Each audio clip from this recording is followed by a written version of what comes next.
अस्सलाम वालेकुम बच्चों। तो आज की जो क्लास है वो है कि हम 10th क्लास के फर्स्ट टर्म की तैयारी कैसे करें उर्दू के लिए। ठीक है, उर्दू सब्जेक्ट में हम तैयारी कैसे करें। तो पहले हम ये देखते हैं कि जो आपका जो पेपर है वो है 40 नंबर का। ठीक है, 40 नंबर का आपका पेपर है। तो पहले सीबीएसई ने ये कहा था कि हर मार्क्स जो है एमसीक्यूज में वो 1 नंबर का होगा, यानी हर सवाल 1 नंबर का होगा। तो आपके टोटल जो पेपर आना चाहिए था वो 40 क्वेश्चन पे ही होना चाहिए था। ठीक है, तभी वो 1-1 नंबर का होता। ठीक, 40 मार्क्स 40 क्वेश्चन, लेकिन ऐसा नहीं हुआ और सीबीएसई ने दिया है आपको 50 सवाल का क्वेश्चन पेपर। 50 सवाल का क्वेश्चन पेपर दे दिया। तो अब जो मार्क्स है वो है आपका पहले 1 नंबर मिलना चाहिए था, लेकिन 50 के अकॉर्डिंग अब आपको मिलता है 0.80 नंबर एक सवाल पे। तो ये तो हो गया नंबर का खेल, जिसके बारे में अभी सीबीएसई ने बताया है कि वो जल्द इसके बारे में एक नोटिफिकेशन डालेगा और जो स्टूडेंट और टीचर के बीच जो मतलब कन्फ्यूजन क्रिएट हो गया है कि वो किस तरीके से तैयारी करें। जो सैम्पल पेपर दिया है और जो सीबीएसई ने सिलेबस दिया है, दोनों में बहुत ही ज़्यादा फ़र्क है। दोनों ही पैटर्न में बहुत ज़्यादा फ़र्क है।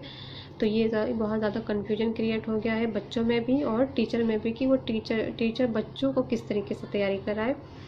तो चलिए उन सबको एक किनारे करते हुए हम ये देखते हैं कि हर चीज़ को लेते हुए हम तैयारी कैसे करें, अपनी तैयारी हम कैसे रखें। पता नहीं सीबीएसई कब इसके बारे में नोटिफिकेशन डालेगा, उसका सिलेबस क्या होगा, उसका पेपर कैसा रहेगा, कुछ नहीं पता। और ना ही चैप्टर्स का उसने कुछ मेंशन किया है, चैप्टर के बारे में नहीं बताया। पहले था कि एक एग्ज़ाम होता था तो पूरी ही तैयारी हमें करनी होती थी, लेकिन अब बोर्ड का एग्ज़ाम 2 बार होगा तो सिलेबस हमें बता देना चाहिए था कि चैप्टर्स कितने तैयार करने हैं, तो वो हमें नहीं बताया गया है। तो चलिए कोई नहीं, अब हम देखते हैं कि हमें चैप्टर्स को कैसे तैयार करें, कितने चैप्टर्स हम पढ़ें और कितने हम नहीं पढ़ें। तो जो 10th क्लास से जो सैम्पल पेपर आया था, तो सबसे पहले हम फोकस ये करेंगे कि जो सैम्पल पेपर आया था उसमें जो सवाल पूछे गए हैं जिन सबक से, ठीक है, जिन सबक से अभी हमसे सैम्पल पेपर में पूछा गया है सवाल, हम पहले उन्हीं सबक को हम तैयार करेंगे। ठीक है, उन्हीं सबक को हम तैयार करेंगे पहले नंबर पर। उसको अच्छे से हमें पढ़ लेना है उन सारे सबक को। फिर हम आगे के चैप्टर्स को हम देखेंगे। पहले हमें उस सैम्पल पेपर में पूछे गए हर सबक से, जिस सबक से सवाल पूछे गए हैं वो उन सारे सबक को हमें तैयार कर लेना है, चाहे वो 10th बी हो चाहे वो 10th ए हो। ठीक, ये क्लियर हो गया आपको। अब चलिए हम, जैसा ये 10th बी का है, इसका हम इंडेक्स निकाल लेते हैं। ठीक, इंडेक्स निकाल लेते हैं। तो पहले था कि सिलेबस में उसने दे रखा था सीबीएसई ने कि वो बेतकल्लुफ़ी और खुदा के नाम ख़त, ये 2 लेसन आपको छोड़ देने हैं। लेकिन जो सैम्पल पेपर आया है उसमें बेतकल्लुफ़ी से सवाल आया है। तो अब आपको करना ये है कि इसको अब कोई भी लेसन आपको अब नहीं छोड़ना है, सबकी तैयारी करनी है। तो 1 से लेके आपको 11 तक कंप्लीट आपको तैयार कर लेना है। लेकिन इसमें भी सबसे पहले आपको वो देखना है कि किस में से सैम्पल पेपर में से सवाल आए हैं, किस लेसन में से, उन सवालों को पहले आपको देखना है। ठीक, जैसे बेतकल्लुफ़ी से आया है, नेकी और बदी से सवाल आया है, ज़बानों का घर हिंदुस्तान से आया है सवाल, डॉक्टर भीमराव अंबेडकर से सवाल आया है। तो इन सब चीज़ों को आपको पहले देख लेना है। तो ये क्लियर हो गया 10th बी को। अब देखते हैं 10th ए का। तो 10th ए का ये इंडेक्स है नवाई उर्दू का। तो इसमें था कि इसमें आपके ये जो डिलीटेड लेसन था हयातुल्लाह अंसारी, ये हमें अब नहीं छोड़ना है, सब चीज़ों को लेकर चलना है। लेकिन अब हमें क्या करना है कि सबसे पहले हमें उन पर फोकस करेंगे जिनसे सवाल आए हैं जिन सबक से। तो भोला, नया कानून, इनसे आए थे। और जो कैटेगरी वाइज है तो अफसाना हमें पूरा तैयार कर लेना है। राजेंद्र सिंह बेदी, सादत हसन मंटू का ये नया कानून। उसके बाद सवाल है अल्ताफ हुसैन हाली का, इसको भी तैयार कर लेना है। इसके बाद है मजमून सर सैयद अहमद खान का औरतों के हकूक, इससे सवाल आया था तो इसको भी हमें तैयार कर लेना है। ये दो हम छोड़ देंगे फ़िलहाल, ड्रामा और आपबीती। इसके बाद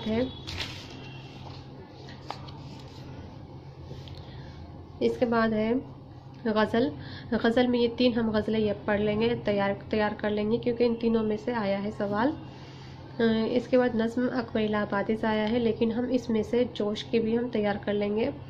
गर्मी और देहाती बाज़ार, ठीक है, गर्मी और देहाती बाज़ार और इकबाल की हकीकत हुस्न, ये तीनों हम तैयार कर लेंगे। रुबाई में हम अनीस का हम पढ़ लेंगे, ठीक है, रुबाई अनीस के हम पढ़ लेंगे। गुलशन में फिरू के सहरा, शेर सहरा देखूं, रुतबा जिसे दुनिया में खुदा देता, ये दो हम तैयार कर लेंगे, ठीक। और इनके मतलब शायरों के बारे में भी पढ़ना है और आपको इनकी जो इनकी तख्लीक है उसके बारे में भी आपको अच्छे से पढ़ना है। अब हम देख लेते हैं, मेरे पास अभी वो गुलज़ार उर्दू नहीं है किताब, मैं मंगवाई हूँ, इंशाल्लाह 1-2 दिन में मेरे पास वो किताब आ जाएगी। NCERT से मंगवाई मैंने डायरेक्ट, तो इंशाल्लाह वो आ जाएगी। ये भी बुक बहुत मुश्किल से मिली है। चलिए अब देखते हैं कि आप अब तैयारी कैसे करेंगे। तो जो एक ट्रिक मैं आपको बताती हूँ कि आपको तैयारी कैसे करनी है।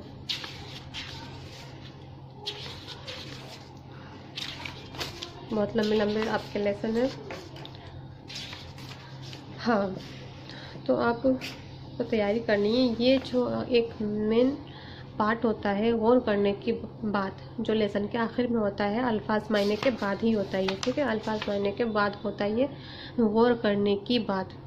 अब आपको ये ध्यान रखना है, जितने भी, चाहे वो 10th B वाले बच्चे हो, चाहे वो 10th A वाले बच्चे हो, और चाहे वो 12th वाले ही बच्चे क्यों ना हो, जो सवाल जो बनता है, जो एग्ज़ामिनर सवाल बनाता है, मोस्टली वो बनाता है आपके इस एरिया से, ठीक है, गौर करने के बाद। क्योंकि इसमें क्या होता है कि वो पूरी कहानी के बारे में सरसरी तौर पर यहाँ पे दिया रहता है कि इस सबक के अंदर क्या क्या बताया गया है, क्या क्या चीज़ें आई हैं, तो यहीं से ही एग्ज़ामिनर जो है सवाल उठाता है।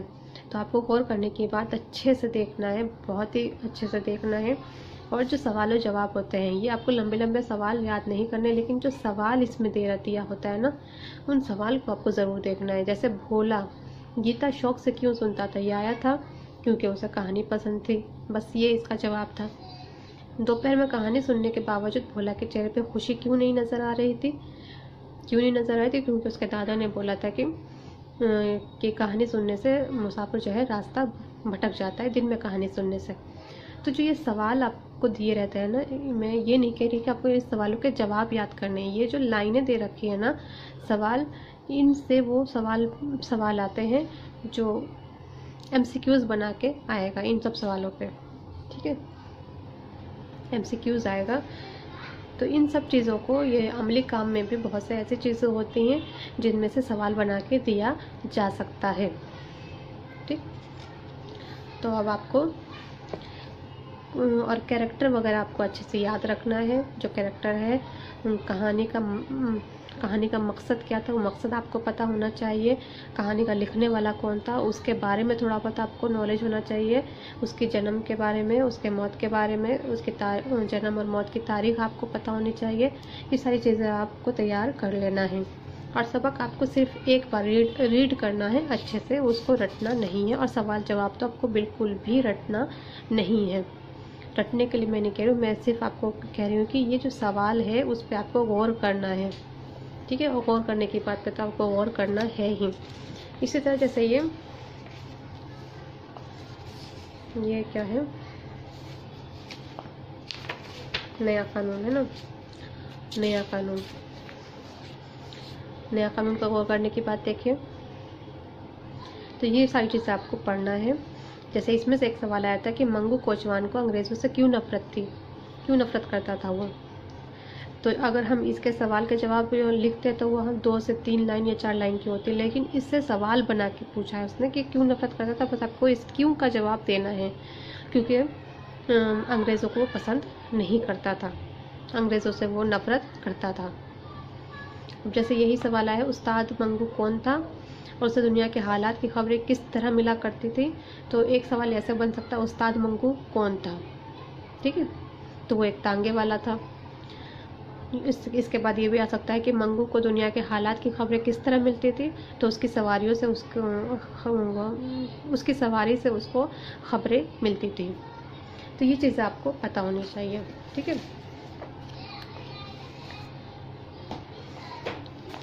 एक बार मैं इन लोगों को भी दिखा दूँ। बेतकल्लुफ़ी वाला ही चैप्टर निकाल लेते हैं, क्योंकि वो छूट गया हमसे। उस पर भी मैं बना दूंगी MCQs, ठीक। तो जो गौर करने की बात है, ये देखें, सब में गौर करने की बात दी हुई रहती है, चाहे किसी में 1 लाइन की, किसी में 3-4 लाइन की होती है। वो आपको गौर करने के बाद ज़रूर से ज़रूर देखना है, क्योंकि उसमें मरकज़ी ख़याल एक तरह से दिया हुआ रहता है, उसका मकसद दिया रहता है, उस कहानी के लिखने के पीछे की वजह दी रहती है कि उससे हमें क्या वो पैगाम देना चाहता है, पैगाम, मकासद वगैरह सब इसे गौर करने की बात में दिया रहता है। तो आपको ये चीज़ ज़्यादा चैप्टर की तैयारी करनी है, मैं बार बार आपको कह रही हूँ। और जो ये अल्फाज मैंने आपको रटना नहीं है, पढ़ लेना है आपको ये सब, ठीक। पढ़ा हुआ भी माइंड में रहता है। तो जैसे ज़रूरत से ज़्यादा तकल्लुफ़ और बेतकल्लुफ़ी दोनों ही परेशानी का सबब बन जाते हैं। तो बेतकल्लुफ़ी से क्या परेशानी होती है, इस तरीके का सवाल पूछा जा सकता है कि बेतकल्लुफ़ी से क्या परेशानी होती है। इन सब इसके ऊपर भी बनाया नहीं है मैंने MCQs, इस पर मैं बना दूंगी आपको। मैं बार बार कह रही हूँ कि मैं बना दूंगी, इसलिए आप टेंशन मत लीजिए। बस मैं आपको ये बता रही हूँ कि आपको तैयारी किस तरीके से करनी है। जैसे ये गज़ल है, ठीक है, ये गज़ल है, जैसे इंसानी ज़िंदगी की हकीकत क्या है, तो इंसानी ज़िंदगी का हकीकत पानी के बुलबुले की तरह है। तो इसको, इन सब सवालों को वो MCQs के तौर पे इस्तेमाल करेगा एग्ज़ामिनर। सवाल आपको तैयार नहीं करने, इसके सवाल जवाब आपको नहीं पढ़ने हैं, आपको सिर्फ इन सवालों पे गौर करना है, ठीक। और गौर करने की बात पे आपको ध्यान देना है। तो ये बस आपको बताना था मुझे कि आपको किस तरीके से अपनी तैयारी करनी है। उम्मीद करती हूँ आपको समझ में आ गया होगा। और बाकी अगर मुझे और भी कुछ चीज़ें पता चलेंगी तो मैं बेशक आपको उसके बारे में बताऊँगी। तो अगर आपके मन में अभी भी कुछ सवाल है, आप मुझसे पूछना चाहते हैं, तो बेशक आप मुझसे पूछिए, मैं इंशाल्लाह आपके सवालों के जवाब देने की कोशिश करूँगी। तो मिलते हैं अगले वीडियो में, तब तक अल्लाह हाफिज़। और अपनी तैयारी अपनी तरफ से भी करते रहिए, क्योंकि आप मतलब टीचर जो है वो गाइड करने का काम कर सकता है, लेकिन तैयारी तो आपको ही करनी है। तो मिलते हैं, अल्लाह हाफिज़।